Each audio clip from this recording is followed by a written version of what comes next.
my friend's mom had texted me because she lived pretty close to Grapevine Lake.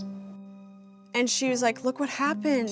A developing story right now, a body found on the banks of Grapevine Lake. Nothing happens in Grapevine. Nothing, except for what he did. The victim was identified as Caitlin Vandagriff. Hello everyone, my name is Caitlin Vandagriff, but friends call me Jackie. Jackie Vandagriff was 24 years of age. I am currently a junior here at Texas Women's University, and my major is nutrition with an emphasis in wellness. And just beyond this area where the shade is pretty much hitting is where we had our crime scene. There are a lot of things that will shock you, and this is by far the worst thing I have seen. My manager texts me, Charles has just been arrested. I felt like the world was spinning, like everything was out of control. It's believed that last Tuesday, Caitlin Vandagriff met up with Charles Bryant at a bar in Denton. Surveillance video, also cell phone pings, all put Vandagriff and Bryant together. I remember him just being kind of quiet. I immediately said, there's no way. They have the wrong guy. There's no way that he did this. Are you telling me there's no evidence that Charles Bryant killed Jackie Vandagriff? Not direct evidence. This is kind of my calling, dealing with these really strange cases, the serial killers, the ritualistic killings. Hey, how you doing? Good. Jim home with the Rangers. Life good today or not? This is not a normal homicide. And you know how they kill someone. It all seemed to have started with Caitlin. How screwed up are you from Caitlin, man? In the early days, it was good. After that first month, that's when I started to see these warning signs that he was manipulative, very controlling.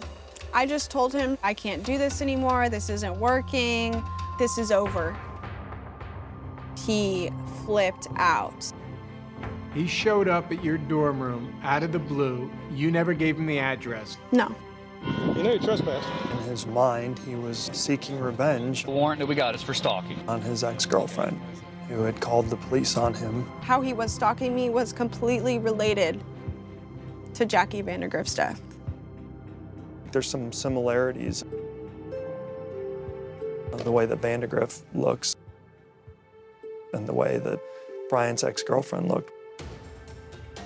Do you think there's a chance, a possibility, that he walked into this bar and saw somebody who reminded him of you and took his rage out on her?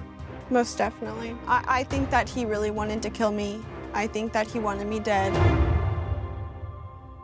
When I first arrived on the scene, I saw a lot of police cars, saw fire trucks.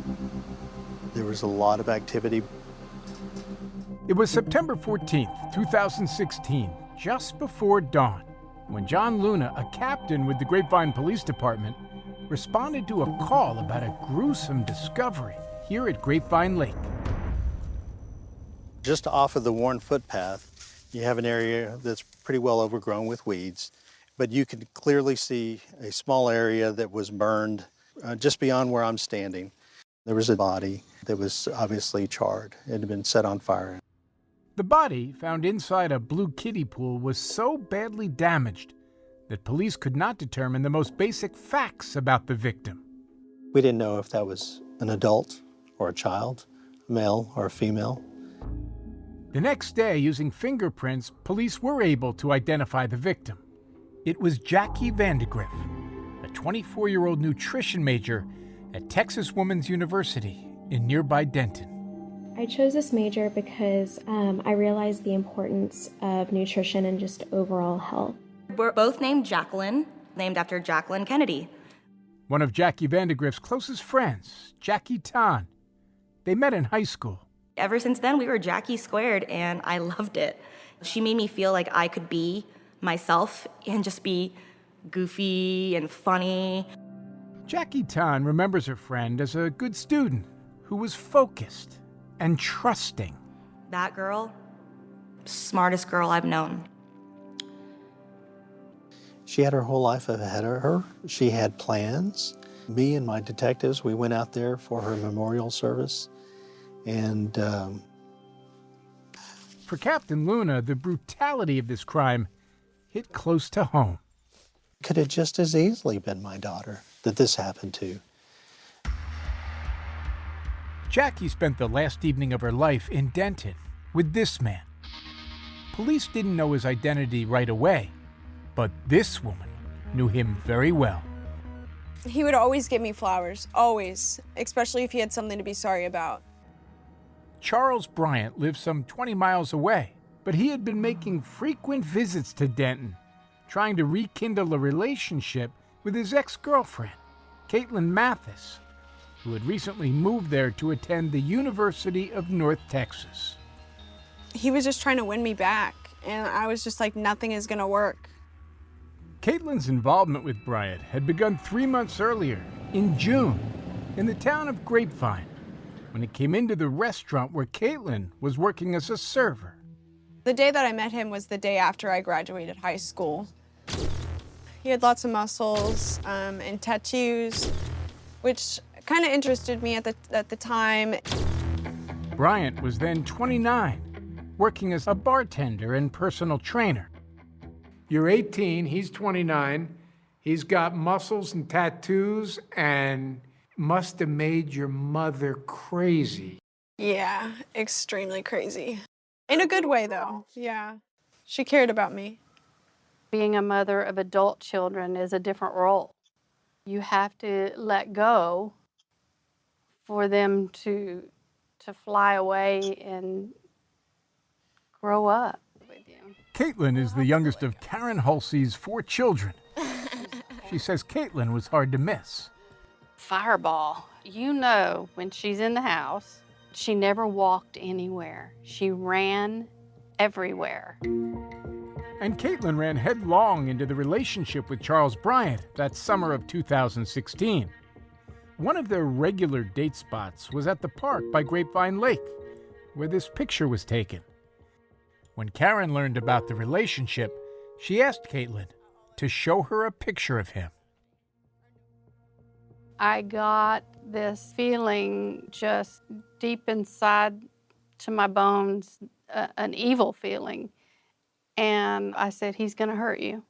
He's going to do something bad. Wow. And she's like, oh, he's nice. He's good to me. He makes me feel like an adult. Were you thinking to yourself, you're 18, you're too young to know? Yes. But I didn't want to insult her. Within weeks, Caitlin was having serious doubts of her own about Bryant.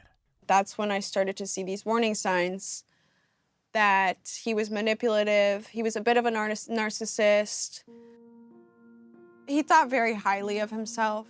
He would say things like, oh, you'll never find anyone better than me. It was toxic, and he was toxic. In mid-August 2016, Caitlin broke up with Bryant. She thought that was the last she'd see of him. But the next day, he showed up uninvited at her mother's house. And somehow he convinced me to get back with him. He was trying to say, oh, I can work on this and I can be better, and making all these promises. But Caitlin realized she wasn't interested in promises. That was one of the things that my mom taught me. People do not change. You can't change someone. At that point, I was just waiting for the perfect time to end things. A little more than a week later, after Caitlin moved away to school, she told Bryant it was over again.